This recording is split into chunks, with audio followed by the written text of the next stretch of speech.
2011-এ মমতা ব্যানার্জি যেদিন শপথ নিতে এসেছিলেন, লক্ষাধিক মানুষ তার সঙ্গে হাঁটতে হাঁটতে গিয়েছিল।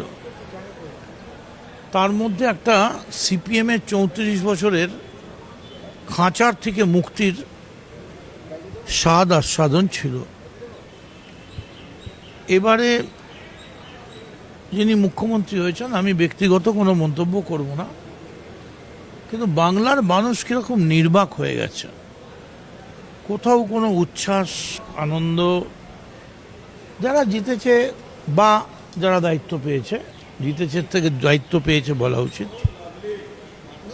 তারা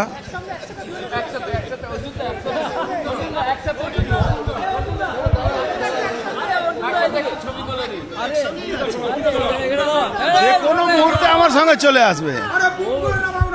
মদন দা যে কোনো মুহূর্তে আমাদের সঙ্গে চলে আসবে, চিন্তা নেই।